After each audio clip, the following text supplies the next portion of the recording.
Bonjour à tous, je suis avec Maher et Damien de Quable.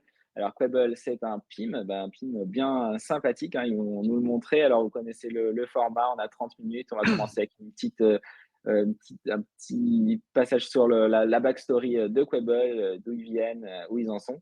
Et ensuite le cœur d'aujourd'hui, hein, ça va être la product démo, on veut voir l'outil en action. Et puis on gardera les questions que vous pouvez avoir pour la fin de ces 30 minutes. Et je vous passe la parole. Je ne sais pas qui veut commencer, Maher ou Damien. Ouais, Je Damien. vais je vais y aller, je vais faire une présentation très, très rapide parce que le plus important aujourd'hui, ça va être de voir la démo.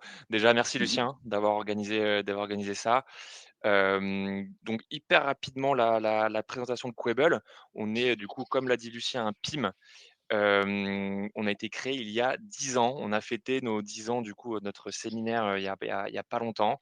Alors, PIM, Hem premier acronyme qu'il faut directement Effectivement. expliquer. Alors j'allais y aller, mais je vais le faire tout de suite, au moins, on sait Ok. de quoi on parle, oui, non, mais tu as complètement raison.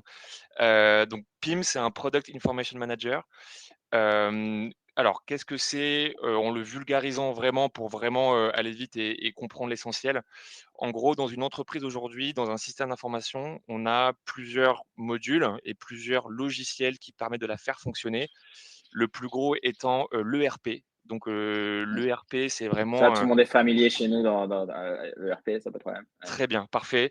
C'est vraiment le je dirais le centre névralgique un petit peu de l'entreprise qui gère plusieurs modules, à savoir, les ventes, la finance, la comptabilité et cetera. Mais quand il s'agit de la donnée produit, il ne comporte que 10 de la donnée produit, nécessaire à la vente de ce produit. Heu Mhm.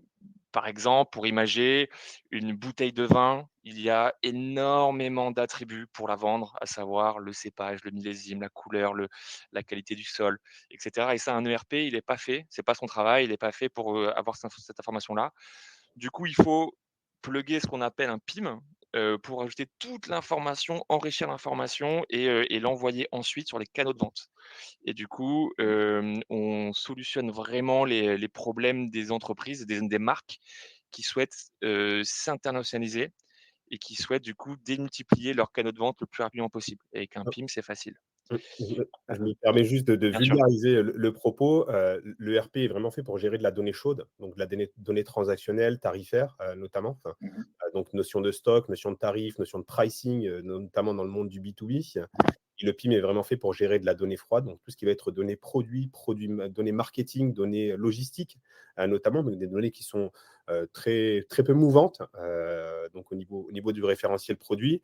Et j'aime souvent cette comparaison qui est de dire que l'ERP, c'est le cœur de l'entreprise et le PIM se veut être le poumon. Donc, ils fonctionnent vraiment l'un avec l'autre, donc d'association. Enfin, et c'est un outil qui va vraiment permettre à nos clients de venir centraliser leur référentiel produit à un seul et même endroit, de l'enrichir et de le diffuser sur différents formats, que ce soit sur des CMS, sur des catalogues, la génération de catalogues, PDF, print notamment. Enfin, la Mhm. génération aussi également de pousser des flux sur des marketplaces pour les clients qui sont Mmh. présents sur les marketplaces, puisque généralement, ils vont travailler avec des agrégateurs de flux, donc qui sont des solutions qui vont venir répondre donc du coup à des formats attendus par les différentes marketplaces de type Amazon, Cdiscount, Farfetch dans le monde du prêt-à-porter et autres. Et donc, plutôt que de travailler, et c'est souvent ce qui se passe, hein, c'est un peu le constat que l'on a aujourd'hui dans les entreprises, hein. On est vraiment sur un marché d'équipement au niveau du PIM. C'est que les entreprises, travaillent très souvent, sur des fichiers le premier PIM, au monde, hein, qui est C'est Excel. Excel, voilà, bien sûr. Exactement. Tout à Et fait. donc, les problématiques que l'on rencontre en utilisant Excel, ça va être des problématiques de versionning parce qu'il y a très peu d'automatisation avec le reste des systèmes d'information. Donc chacun travaille un peu de son côté en silo, donc on n'a pas de visibilité sur qui fait quoi et quand. On n'a pas de Mhm. visibilité sur l'état d'un référentiel à un instant T.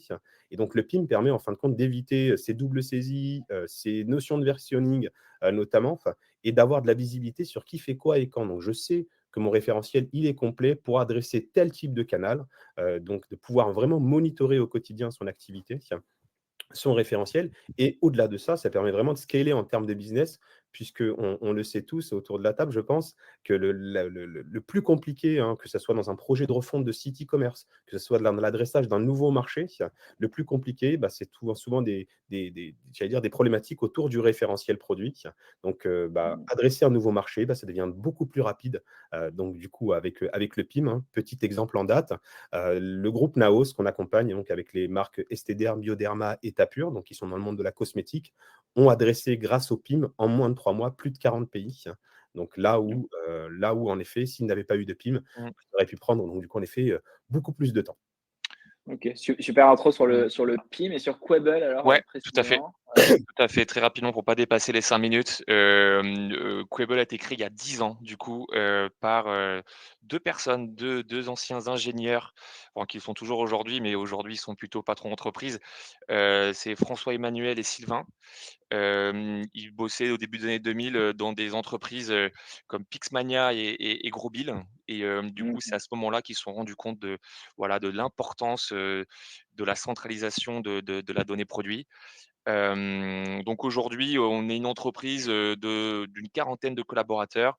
On est tous éclatés dans toute la France car on a cette politique de full remote et OK. on l'avait déjà ça avant le covid. Donc c'est vraiment une culture qui est vraiment enfin, c'est dans notre ADN profond, et on y tient. Et aujourd'hui, les objectifs de Quable, du coup, c'est, après avoir eu plus de 250 clients en France et à l'étranger, mais l'idée, en fait, c'est d'aller, s'internationaliser. Et c'est pour ça aussi que je suis là, c'est que je suis en charge des partenariats agences.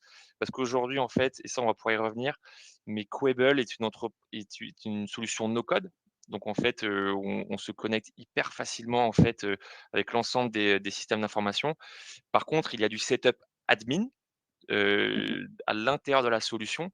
Il faut modéliser la donnée et cetera et ça, en fait, on le fait faire par des agences partenaires en fait et c'est comme ça que l'on fonctionne et le but aujourd'hui, c'est voilà d'avoir de nouveaux partenaires. C'est dans ce sens-là aussi qu'on fait ce webinaire aujourd'hui, en fait, pour voir si on peut travailler avec Allegria, demain. Eh bah, très clair. Ouais. Et pour compléter, donc en Ouais. termes de stats, c'est 250, aujourd'hui, c'est plus de 250 clients, donc marques et fabricants qui nous ont rejoints. Donc c'est plus de 10 000 utilisateurs dans le monde. Donc au niveau de la solution PIM, Mmh. donc une centaine d'experts Quable, donc à travers nos partenaires intégrateurs, puisqu'on est éditeur de la solution. Donc Mmh. et on est intégré par des agences web, des agences e-commerce, des ESN notamment. Donc en fonction de la typologie de client, on va définir quel est le partenaire certifié par Quable qui correspond mieux donc du coup au contexte.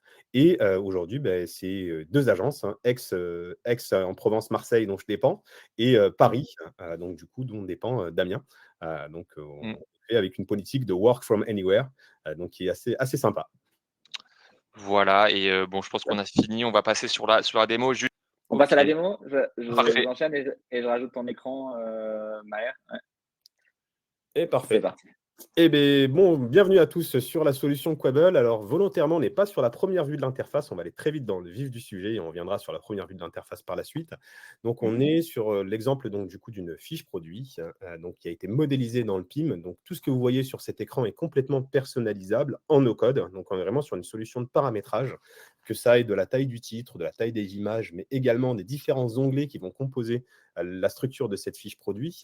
Donc, dans cet onglet, on va pouvoir avoir des onglets, des sous-onglets de type information générale, marketing. Donc là, c'est vraiment un parti pris qui a été fait dans le cadre de cette modélisation, mais que ce soit du titre de l'onglet, du titre des sous-onglets et également des caractéristiques qui composent les différents onglets, tout est complètement personnalisable jusqu'au format, excusez-moi, des attributs qui sont présents donc du coup sur cette fiche produit. Donc on peut avoir du texte simple, on peut avoir de la liste déroulante, des notions de date, des données alphanumériques, on peut avoir de la décimale, etc. Donc il n'y a vraiment aucune limite sur le format. On peut avoir du texte donc du coup enrichi avec de l'HTML notamment. Enfin, donc pour les personnes qui maîtrisent l'HTML ou pour les personnes qui ne le maîtrisent pas, pouvoir avoir donc du coup un éditeur de texte qui permet donc du coup de rédiger du contenu marketing. Sur, donc du coup, la fiche produit, on va avoir diverses notions. Vos clients, vendent pas forcément, les mêmes produits, donc ils vont vendre des familles de produits, des typologies de produits spécifiques et donc du coup, la particularité qu'on va avoir, c'est que sur un ensemble d'un référentiel, on va avoir des attributs qui sont communs donc du coup au tronc du référentiel produit, donc de type information générale dans ce cas-là et marketing. Et on va avoir des données qui sont spécifiques à la typologie du produit. Donc là, typiquement, les données web, on est sur un produit de type skincare. Donc on va avoir des caractéristiques qui sont propres au produit, de type de peau, texture, bénéfice. Donc imaginons que je sois donc du coup sur un produit de type parfum. Donc, on a ce qu'on appelle la notion de jeu d'attributs. Donc, on va pouvoir créer des caractéristiques spécifiques donc, du coup, au produit, tout en portant des caractéristiques communes. Donc, on retrouve bien nos informations générales, des informations marketing. Et en effet, on voit bien que mes données web, elles ont complètement changé et se sont adaptées au jeu d'attributs correspondant donc, du coup, à mon produit. Donc là, je vais retrouver en effet les données web, donc de type note de fond, note olfactive, qui correspondent bien au parfum. Donc, la possibilité, donc je reviens sur mon skincare. Donc la possibilité en effet de créer, de modéliser, son modèle de données, ça, de diverses manières. L'idée, c'est vraiment de rendre l'interface, user-friendly pour, le contributeur, donc qui se retrouve donc du Mmh. coup très facilement sur les données qu'il a à enrichir au quotidien. Donc là, on a modélisé potentiellement donc la partie supply, qui permet donc du coup, au contributeur de renseigner toutes les informations liées au conditionnement du produit, au poids et cetera, et qui seront poussées donc du coup sur les différents frontaux qui permettront le calcul notamment des frais de port et la partie donc du coup OMS, hein, donc organisation des ventes et donc du coup des envois des différents entrepôts. Voilà. On associe aussi également la notion d'acronyme DAM, donc qui est vraiment le digital, en complément du PIM, qui est le Digital Asset Manager. Donc, c'est vraiment venir centraliser l'ensemble des assets médias qui, donc, du coup, sont associés à un produit. Donc, les assets, ça va être complètement varié. On peut avoir de l'image, de la vidéo, de la notion de PDF, des notices. On peut avoir du 3D. On peut avoir de l'audio aussi également. Donc, il n'y a aucune limite sur le format qui est supporté par le DAM, tant sur le format que sur la volumétrie. Donc, on est sur une volumétrie illimitée, donc du coup, sur la partie DAM. Et donc, du coup, la particularité, c'est que je vais pouvoir aussi, sur mes visuels, avoir des métadonnées, donc des caractéristiques qui sont propres, donc du coup, aux médias, qui me permettent de piloter aussi également la diffusion de mes médias. Donc, typiquement, si je suis une marque et que je mets à disposition un visuel auprès de distributeurs, je peux donc du coup donner une date limite de validité donc du coup sur ce visuel donc auprès de mes éditeurs et monitorer très facilement. Donc dans ce cas-là, donc un copyright, un auteur. Donc dans le cas où je passe avec des photographes qui ont des droits d'auteur spécifiques, le type de vue et autres. Donc là, pareil, dans la même veine que le produit, je vais pouvoir modéliser donc du coup un modèle de données qui est propre donc du coup à l'ensemble de mes médias et via une convention de nommage, donc à l'initialisation de la donnée. Donc dans un projet PIM, il y a 3 grandes étapes. La première, c'est l'initialisation de la donnée.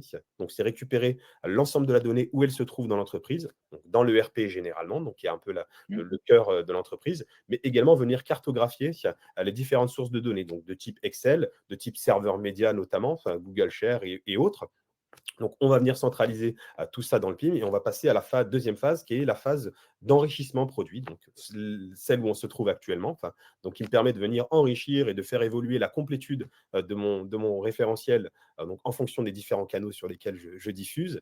Et la troisième grande phase du PIM, c'est la diffusion omnicanal, donc que ce soit sur des sites e-commerce, sur des tablettes commerciaux, que ce soit sur la génération de catalogues automatiques via InDesign, donc, qui est la solution la plus utilisée par donc du coup les personnes qui font du catalogue, donc via un module de InDesign qui s'appelle Easy Catalog, donc qui permet de générer automatiquement des catalogues à la volée en fonction des données qui sont présentes dans le PIM. Donc c'est un vrai gain de temps aujourd'hui. Un petit Rex, retour d'expérience sur l'un de nos clients qui est le Club Med, qui gère aujourd'hui l'ensemble de son référentiel produit à partir du PIM Quable.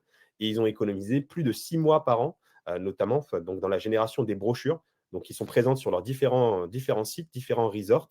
La problématique qu'ils avaient par le passé, c'était que lorsqu'ils sortaient leur brochure, elle était tout de suite obsolète puisqu'il y avait des activités qui disparaissaient, des services qui apparaissaient.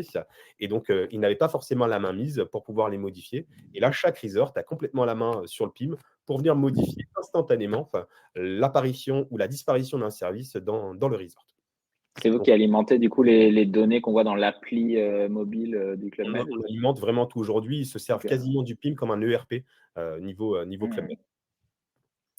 Donc voilà, on peut aussi servir, on met à disposition et c'est la troisième branche, côté Quable. On est vraiment une solution, on est vraiment la colonne vertébrale du commerce omnicanal de nos clients. On offre aussi une solution qui s'appelle le portail de marque, qu'on n'aura pas l'occasion de voir aujourd'hui, que j'espère vous faire découvrir par la suite, qui est un extranet de consultation et de téléchargement de données pour l'interne et l'externe de nos clients, enfin, donc qui est le reflet de tout ce qu'on va produire dans le PIM, donc un peu comme un site e-commerce, charté graphiquement, enfin, donc du coup à l'image de l'entreprise. Et en fonction des droits d'utilisateur, donc on se connecte avec un login et un mot de passe et on a accès à tout ou partie du référentiel en fonction de ses droits en téléchargement de données. Donc ça nous permet de venir télécharger les vidéos, les assets médias, etc., des fiches techniques correspondant donc du coup au produit et même aller plus loin aujourd'hui puisqu'il y a une nouvelle fonctionnalité, puisqu'on fait des mises à jour fonctionnelles de l'ordre de 2 à 3 par mois. Donc au niveau Quable, donc on est un éditeur en termes de R&D où c'est assez soutenu. On se veut donc du coup vraiment d'offrir le maximum de fonctionnalités à nos clients. Donc, la dernière fonctionnalité qui est sortie sur le portail de marque, c'est de venir composer un fichier Excel à partir d'un panier directement de produits composés par les clients. Enfin, c'est clair sur cette partie? Très Super, clair, ouais, ça ouais. me paraît très clair et peut-être que tu peux montrer, sur les complétudes quand tu passes la souris, tu sais, pour, J'y viens, tu j'y viens, viens, excuse-moi Maher. j'y viens juste après. Du coup, on peut créer la notion de liaison entre documents. Enfin, donc, on peut créer des cross-sells, des upsells, des bundles. On peut même aller beaucoup plus loin. Je vais prendre l'exemple de Devialet chez nous, qu'on accompagne donc au niveau de son PIM. Et Devialet gère son référentiel produit du composant jusqu'au produit fini. Donc, chaque composant Ah oui. Ça fait de un peu l'ensemble. bill of materials, du coup, dans Exactement notre ça. Mais truc, c'est un vrai gain de temps pour lui, puisque en fait, ce composant, il ne le crée qu'une seule fois. Et il peut le Mmh. rattacher donc du coup à plein de produits. Et donc du coup, on va créer ce qu'on appelle des liaisons entre documents pour arriver à un référentiel, enfin pour arriver à un produit fini qui va utiliser plusieurs fiches produits qui sont présentes dans le PIM. On va retrouver exactement la même chose chez Club Med, qui va gérer un référentiel du resort jusqu'au service le plus minime. Et donc du coup, voilà, l'ensemble des services sont créés dans le PIM et sont rattachés donc du coup au resort pour éviter la double saisie au niveau. Donc, vous l'avez bien compris, le PIM, c'est un enjeu principal, c'est le gain de productivité et la facilité de la mise à disposition de la donnée sur les différents frontaux sur lesquels on va pousser l'ensemble du référentiel. On a la notion de variation aussi également. Donc, c'est aussi un vrai gain de temps pour nos clients. Enfin, donc, pouvoir gérer des notions de variation de type taille, couleur, matière, etc. Enfin, plutôt que Mmh. de reprendre l'ensemble des caractéristiques sur chaque variation, enfin, en fin de compte, on va avoir un article par an et des articles variants ou des enfants qui vont porter eux-mêmes leurs propres attributs variants. Enfin, donc là, dans ce cas-là, on va avoir la couleur, le nom et le code et leur propre visuel aussi également. Enfin, donc là aussi, pareil, un vrai gain de temps pour nos clients. Enfin, la notion de collaborative, la possibilité de se créer des tâches entre users en interne, donc de type, donc du coup, cet exemple. Donc là, on a envoyé une tâche au studio photo, donc merci d'ajouter un média. Donc on a un fil de discussion qui se crée jusqu'à la clôture de la tâche. Cette tâche peut être attribuée à un groupe de personnes ou à une personne spécifique et elle est visible donc de diverses manières. On a directement une information dans son centre de notification, il reçoit une notification par email et également présente sur son dashboard, donc au niveau du PIM. Ah oui, donc vous gérez aussi un peu le workflow management Exactement. enfin, les actions à prendre de chacun sur l'enrichissement de la On donnée. va on va très Mmh. loin et en effet, il y a plusieurs manières de gérer le workflow management, dans le PIM et en fonction de la taille de l'entreprise. C'est-à-dire qu'aujourd'hui, mettre un workflow nous semble complètement contre-productif lorsqu'on est sur des petites équipes, de 5 Mmh. collaborateurs. Attendre une validation, ça peut être complètement contre-productif. Mais lorsqu'on est sur des PIM, on va avoir plus de 200 users. Donc en effet, le workflow, management devient essentiel, donc du coup dans le paramétrage de la plateforme. La notion internationale, donc la possibilité de traduire dans le PIM directement, Mmh. donc activer différentes langues. Donc là, on a quelques langues qui ont été activées dans le cadre de cette démo. Enfin, donc plusieurs méthodologies se proposent à nous. Soit on peut traduire de champ à champ, donc on a les compétences en interne. Soit on peut s'appuyer sur des partenaires Quable de type Textmaster, où je vais pouvoir envoyer mon projet de traduction directement à Textmaster et pouvoir le suivre directement dans le PIM, ou m'appuyer donc du coup sur les API de type Google Translate ou DeepL pour générer donc du coup de la traduction instantanée, donc du coup sur des attributs que j'ai définis de mon côté. Voilà, sur cette partie-là. Sur la OK, droite, je sais pas si on a le temps de voir là, je pense la partie, technique en fait, intégration qui va nous intéresser aussi. je Mmh mh. termine juste sur cette partie-là. Sur la droite, Ouais, on va avoir donc du coup plusieurs actions: enregistrer, déplacer, supprimer, dupliquer et donc du coup les indicateurs de complétude qui sont sur la droite. Donc là, de type Amazon, e-commerce et extranet. En effet, lorsque je clique sur un indicateur de complétude, je vais avoir une pastille qui va se mettre devant l'attribut à remplir, pour pouvoir donc du coup faire évoluer cette complétude jusque 100. Enfin, et ça, en effet, dans l'interface d'administration, on va pouvoir le gérer de manière relativement simple. Donc là, on est vraiment sur l'interface admin. Donc, il n'y a vraiment que les administrateurs qui ont donc du coup accès à cette partie-là. Enfin, et donc, en mmh, effet, pour revenir donc du coup sur la complétude, bah, je vais rentrer donc du coup dans ma notion de complétude. Je vais pouvoir soit créer une complétude, soit venir en modifier une de manière relativement simple. Et donc, si je souhaite la modifier, je vais retrouver l'ensemble de mon modèle de données, donc qui a été modélisé dans le PIM, donc qui est présent là, et je vais venir cocher donc du coup quelles sont les cases à remplir pour faire donc du coup sens dans ma complétude. Et je peux aussi également y ajouter des liaisons à considérer de type donc du coup au-delà des caractéristiques, j'ai besoin d'avoir un minimum de 3 médias, une vidéo et un plan de merchandising. Et je valide de manière relativement simple. Donc il n'y a aucune notion de codage mmh spécifique donc, mh. du coup, à mener sur cette partie-là, et je peux créer autant de complétudes que je le souhaite. Sur la partie workflow, donc c'est une question que tu nous as posée, à Mmh. l'instant. Donc la possibilité de mettre en place des étapes de workflow. Donc on est sur du drag and drop, du WYSIWYG, hein, de manière très simple. Je vais pouvoir donc du coup glisser une nouvelle étape entre les différents projets, créer des liaisons d'une étape à une autre et y attribuer donc du coup un rôle. Donc, qui va pouvoir passer et valider donc du coup cette étape d'une étape à une autre. Donc là, est-ce que c'est le e-commerce, est-ce que c'est l'admin, est-ce que c'est le marketing, etc. Je vais pouvoir faire des rollbacks aussi également, enfin, de mon côté, si je le souhaite, d'une étape à une autre. Donc nos clients peuvent vraiment créer leur propre workflow de manière relativement Mmh simple, mh, mmh. et peuvent aussi également créer des workflows parallèles. Donc ce qui n'est pas forcément le cas de toutes les solutions. Enfin, donc on peut Mmh. paralléliser des workflows, enfin, en fonction de la typologie de produit, en fonction des marques notamment. Enfin, donc puisqu'on accompagne, on est un PIM contexte multimarque aussi. Donc, on peut OK. gérer un référentiel de plusieurs marques. Je prends l'exemple de Liberated Brands chez nous, qui va avoir les marques de type DIM, de type Volcom, de type, enfin, de type Prince, etc. Donc, vont en avoir un seul PIM, du coup, et gérer l'ensemble des marques à partir du PIM Quable avec des workflows spécifiques à chaque marque. Ouais, là, en tout cas, avec cette partie-là, on comprend bien que c'est bien plus que juste une base de données, avec un modèle, défini et que en fait, ça va vraiment faire, tout le travail autour du produit, là, avec ce ouais, C'est on peut ça carrément et configurer le workflow comme ça. tout un aspect, collaboratif en fait qui va vraiment Mmh être, mh. essentiel, chez Quable et du coup, on peut peut-être finir par le dashboard qui est quand même Je termine juste avec ça vas-y. pour la partie données. Donc, pareil, Mmh mh. relativement simple. Ici, on va retrouver, donc c'est une page qui est en cours de refonte actuellement, pour donc du coup ressembler à toutes les autres pages du site. Donc là, ici, on va retrouver donc du coup l'ensemble du tronc donc du coup du modèle de données. Donc on retrouve bien nos petits avec les informations générales, les informations marketing, etc. Enfin, et donc bah, typiquement, rajouter un nouvel attribut pour notre client, il n'a pas besoin de faire intervenir donc du coup un tiers pour pouvoir le faire de manière relativement simple. Je vais cliquer sur mon petit plus ici. Je vais créer un attribut test, par exemple. Je vais donc du coup choisir le format d'attribut que je souhaite. Donc là, en effet, il me dit que le code existe déjà. Hop, je vais mettre ici. Je vais choisir mon type de champ. Est-ce que c'est du texte simple, du multiligne, de l'HTML? Je peux même aller sur du JSON pour les personnes qui donc, du coup, ont des compétences en développement. Enfin, donc là, bah, typiquement, je veux créer un entier. Est-ce que cet attribut fait partie d'un jeu d'attributs ou de plusieurs jeux d'attributs, de familles d'attributs spécifiques? Donc, est-ce que c'est un maquillage, un parfum ou autre? Est-ce qu'il est obligatoire? Est-ce qu'il est filtrable? Est-ce qu'il est visible en interne et modifiable en interne? Et je valide. Et instantanément, si je retourne sur mon produit, mon retrieve, qui est présent là, je vais bien retrouver donc du coup mon onglet test qui est arrivé ici.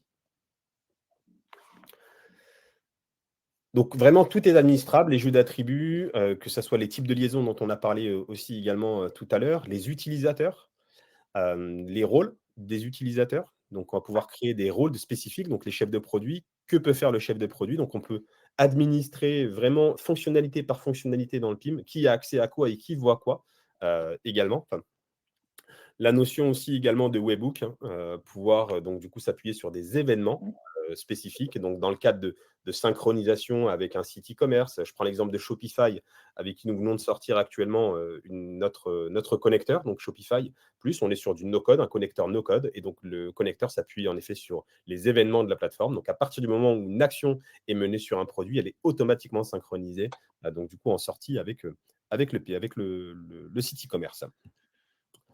Hop, Quable Apps, bah, donc, notre App Store, donc, qui nous permet donc, du coup, de connecter directement des systèmes d'information. Donc, la dernière qui va arriver, là, c'est Make. Je ne sais pas si je pense que vous connaissez le Make. Oui, c'est génial, ils sont très portés Make, ouais. Voilà, donc on a été validé par l'App Store de Make aussi également. Donc, l'application Quable est disponible donc, du coup, sur Make. Et donc, on fait des mises à jour et on offre aussi la possibilité à nos intégrateurs, partenaires et à nos clients de créer leurs propres apps basées sur notre SDK Quable Tout à fait, ouais. Et Ok. on est assez fiers de ça, parce qu'on est vraiment le premier PIM à être sur l'App Store de Make. aujourd'hui. Ouais, tout à fait. Ok, Ils se d'accord. connectent. Bon à savoir. Ouais. Et dernier point, et après, on passera peut-être à je sais pas, il nous reste combien de temps. Question. Ouais, on prendra quelques questions après. Donc, la possibilité de filtrer sur son référentiel produit, donc sur les documents, sur les médias, sur les variants ou sur les catégories. Et donc, derrière, je vais pouvoir filtrer selon l'ensemble des caractéristiques qui sont présentes dans mon PIM. Donc là, typiquement, je peux modifier, filtrer sur mon taux de complétude, je peux filtrer sur des caractéristiques spécifiques. Et donc là, typiquement, si je prends mon taux de complétude et je souhaite avoir une opération supérieure à 50, par exemple, tous mes produits supérieurs à 50%, j'en ai 23. Et donc, typiquement, je sais que sur ces produits-là, je vais vouloir les pousser, que j'ai une date de disponibilité. Je vais pouvoir faire des éditions en masse sur une caractéristique spécifique. Donc là, typiquement, si je souhaite modifier la date de disponibilité de mon produit sur ces 23 produits de manière instantanée, je vais cliquer sur Valider et j'ai l'ensemble des modifications qui ont été faites. Donc, à partir de là, je vais pouvoir créer des vues. Donc, je vais pouvoir afficher sur mon dashboard, donc de type barre empilée, barre, ligne et secteur, et des opérations différentes de type nombre de résultats, somme et moyenne, et ventilées par exemple, mon taux de complétude sur Amazon. Et là, je vais avoir des dashboards qui vont se créer de manière dynamique sur mon tableau de bord. Donc, je ne vais pas les créer parce que je les ai déjà créés. Et donc là, on est sur la première vue de l'interface et qui est donc du coup vraiment le dashboard personnalisé par utilisateur où je vais pouvoir retrouver l'ensemble de mes tâches donc qui sont présentes, dont je vous ai parlé tout à l'heure, mais également des dashboards personnalisés de type la segmentation des produits par marché et de manière dynamique, pouvoir rentrer à chaque fois sur chaque fiche produit pour pouvoir travailler donc du coup sur mon référentiel. D'accord. Là aussi, on voit que ça va plus loin que juste la base de données, mais ça va aussi dans l'analyse de la donnée. C'est exactement ça. Donc ça permet vraiment la personne se connecte, elle sait ce qu'elle a à faire pour faire évoluer du coup, sa complétude, pour faire évoluer donc du coup son référentiel et l'adresser de manière qualitative donc du coup sur ces différents frontaux. Ok, écoute, très, Voilà. très bien, c'était un bon tour d'horizon. On va prendre quelques questions, même si on est un poil au-delà de la limite. Une question qui est peut-être la première question qu'on se pose, hein, c'est une question de marin, c'est est-ce que c'est facile? Alors, il y a des connecteurs, mais ça, c'est plus, on va dire, pour la synchronisation, peut-être a posteriori. Est-ce que c'est facile de migrer de sa solution existante? Alors, tu parlais de ceux qui ont Excel, là, j'imagine que c'est juste un apport, mais ceux qui ont vraiment sont ailleurs, c'est facile de migrer chez vous? C'est les projets les plus faciles pour nous. C'est-à-dire que en D'accord. fait, le plus compliqué lorsqu'on met un PIM en place, c'est vraiment tout l'aspect, et c'est le travail un peu de nos intégrateurs, c'est l'aspect un peu brainstorming de la modélisation de la donnée. Donc d'avoir un data Mmh. model qui soit clair et qui réponde aux Ah oui, c'est différents déjà cas fait, je veux d'usage. dire. Et du coup, Là, c'est quasiment déjà fait, c'est juste de l'adaptation d'une solution à une autre. Et en fait, mmh. ce qu'ils récupèrent quand ils partent d'une autre solution, c'est un fichier Excel, hein, ni plus ni moins. Ouais, ouais, Ils récupèrent un d'accord. bon fichier Excel qu'on va venir nous réimporter et réadapter donc du coup à un projet. Pour vous donner de la visibilité, un projet chez nous, c'est entre 1 et 3 mois donc de déploiement. Enfin, sur les projets de PIM à PIM, on est sur plutôt des délais d'un mois. D'accord, et est-ce qu'il y a des choses qui peuvent ça c'est ce qu'on peut nous poser comme question, les choses qui peuvent potentiellement coincer dans une migration, des modèles que vous pouvez pas Non, répliquer ou des choses ou? non, on est quand même un PIM aujourd'hui, l'un des PIM les plus malléables en termes de modélisation de données. Aujourd'hui, on a plus de Mmh. 250 clients donc du coup qui ont des Ouais, donc vous avez vu des cas d'usage différents déjà. À partir Ouais. du moment où on gère le référentiel du Club Med ou de Vialet, on peut tout gérer. C'est-à-dire que c'est vraiment Oui, les modèles de d'accord. données les plus complexes sur 10 niveaux en fin de compte. Donc, on peut tout gérer. OK, ça marche. Autre question, on n'en a pas parlé, alors vous évoquiez, surtout des grands comptes. Est-ce que c'est de la nature de votre pricing qui fait ça ou et qu'il y a pas vraiment de mode self-service ou que où est-ce que vous vous situez du coup, Ah, là-dessus? contrairement à ce qu'on pourrait penser, aujourd'hui, on a 3 plans d'abonnement, donc qui sont présents sur OK. notre site, hein, qu'on vous invite à consulter, qui sont présents et publics sur notre site. Donc, essentiel, pro et entreprise, donc on démarre à 890 €, enfin, sur des plans 5 utilisateurs sur les 3 plans d'abonnement. Et ce qui va différencier les 3 plans, c'est vraiment le fonctionnel, la profondeur fonctionnelle au niveau du PIM. Donc, on parlait tout à l'heure du workflow, donc qui est un abonnement, qui dépend de l'abonnement entreprise chez nous. Enfin, donc on estime que le workflow, en effet, a du sens lorsqu'on a un certain nombre d'utilisateurs et qu'on a un contexte de marque internationale ou du moins omnicanal très fort, notamment. Donc, notre ICP en termes de clients, enfin, Mmh. on va aussi bien s'adresser, c'est peut-être un peu plus, quasiment 50% de nos clients de la PME. Enfin, et après, derrière, on va être sur de l'ETI et du grand compte. Donc, on est vraiment sur un marché d'équipement. Enfin, par rapport à nos concurrents, on n'est pas les plus chers. Très clairement, enfin, c'est souvent apprécié aussi également par nos clients et passer d'un plan d'abonnement à un autre, pour nous, ça doit être un non-sujet, pour nos clients, enfin, puisque on parle de quelques De centaines. valeur qu'ils en retirent. Exactement, on parle de quelques OK. centaines d'euros. Donc là, on propose deux typologies, hein, paiement mensuel ou paiement annuel, pour nos clients. Mmh. Donc, avec des avantages, en effet, en passant sur du paiement annuel, hein, d'un point de vue, financier. Et aujourd'hui, pour vous donner une stat qui est assez intéressante dans le monde du SaaS, le churn, donc, le nombre de clients que l'on perd, donc du coup au niveau de Quable, il est inférieur à 3%. Donc, D'accord. une Une statistique. fois que quelqu'un est set-up avec votre solution, il est installé, il est bien. Et donc le modèle de pricing, c'est vraiment, plus, au terme de features que, C'est il y features a et pas de users. il y a pas de voilà. Features et Et users. user, d'accord. OK. Exactement. À partir d'eux, donc là, les plans qui sont présentés, on est sur 5 users. Et donc, on est sur des plans 5, 10, 20, 50. Et après, on est sur du sur-mesure. Et d'un plan d'abonnement en termes de nombre de users, pour upgrader le nombre de users, on parle de 300 à 400 euros pour passer de 5 à 10, de 10 à 20, ou de 20 à 50. Donc, il y a 400 euros de différence à chaque fois sur les différents plans d'abonnement. OK.